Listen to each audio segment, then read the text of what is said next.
Educational panorama Mazhar Ali का सलाम कबूल हो।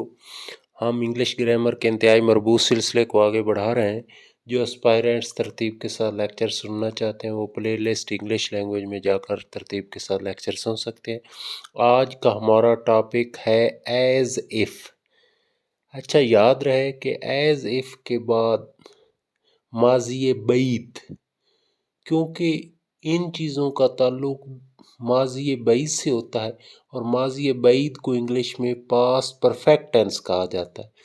पास्ट परफेक्ट में हैड और तीसरी फॉर्म होती बुनियादी तौर पर, और अगर एंड पर वर्ब ना हो यानी यूज़ हो तो फिर हम यूज़ करते हैं होना के लिए बी, तो हैड बिन इस्तेमाल करते हैं, यानी पास्ट परफेक्ट इस्तेमाल करते हैं। अगर वर्ब हो तो हैड और तीसरी फॉर्म, और अगर कोई एडजेक्टिव वगैरह हो तो फिर हैड बिन। एक बात याद रहे कि हैड बिन का मुतरादिफ सिनोनिम सिर्फ वर है, तो आम तौर पर अब हैड बिन मतरूक हो चुका है और उसकी जगह वर इस्तेमाल किया जाता है, वाज भी नहीं कर सकते। तो बेसिकली एज इफ के बाद पास्ट परफेक्ट टेंस होता है, यानी हैड वर्ब हो तो तीसरी फॉर्म, एडजेक्टिव हो तो हैड बिन होता है, लेकिन हैड बिन की जगह पर अब वर आ चुका है। ये बात ज़हन नशीन रहे। और चूँकि एज इफ़ एक हसरत टाइप होती है, इसका ताल्लुक माजी के किसी कोने से होता है, इसलिए पास्ट परफेक्ट टेंस इस्तेमाल करना है।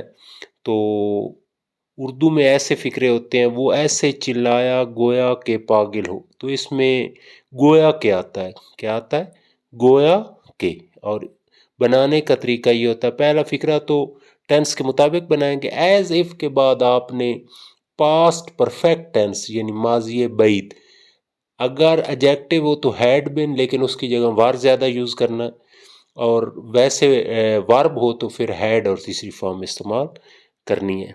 हम फिक्रे बनाते हैं। वो ऐसे चिल्लाया गोया के पागिल हो, he cried as if he had been mad, या ज़्यादा मुस्तहमल है as if he were mad, वाज नहीं करना, चाहे फ़ाइल वाहिद हो, क्योंकि ये हैड बिन का मुतरादिफ है। तो दोबारा मैं बना देता हूँ, he cried as if he were mad. दूसरा फिक्रा, वो डर गया गोया कि उसने भूत देख लिया हो, he was frightened as if. ये तो टेंस का फिक्रा है, लिहाजा ये तो माजी बईद पास्ट परफेक्ट टेंस में बनेगा, हैड और तीसरी form. As if he had seen a ghost, दोबारा बना देता हूँ, he was frightened as if he had seen a ghost. तीसरा फिक्रा है, उसने रुपया इस तरह से लुटाया गोया कि वो बड़ा रईस हो, ही स्पेंड, चूँकि ये तो माजी है लुटाया, he spent money as if he spent money so lavishly, फजूल खर्ची से, he spent money so lavishly as if he were millionaire. As if he were millionaire भी हो सकता है, as if he had been millionaire भी हो सकता है। He spent money so lavishly as if he were millionaire. Next फिक्रा है, वो आपस में इतने गहरे दोस्त हैं गोया के रिश्तेदार हूँ, they are so bosom friends, they are so bosom friends as if they were relatives, या as if they had been relatives. They are so bosom friends as if they were relatives. Last फिक्रा है, वो ऐसे शेखी मारते हैं गोया कि उन्होंने बहुत मेहनत की हो, ये प्रेजेंट इंडेफिनेट है पहला फिक्रा, तो शेखी मारते हैं। दे बोस्ट एज इफ, ये तो टेंस का फिक्रा है, हैड और तीसरी फॉर्म लगेगी।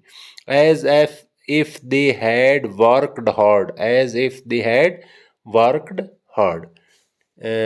मैं फिर रिपीट कर देता हूँ, एज इफ उर्दू में गोया के, गोया के का पहला हिस्सा तो आपने जिस टेंस में हो, चाहे माजी हो या प्रेजेंट, उसके मुताबिक ही बनाना है। एज इफ़ के बाद आपने माजी बईद पास्ट परफेक्ट टेंस इस्तेमाल करना है।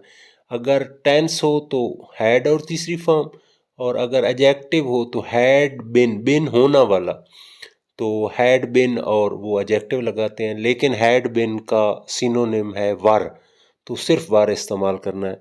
Thanks very much.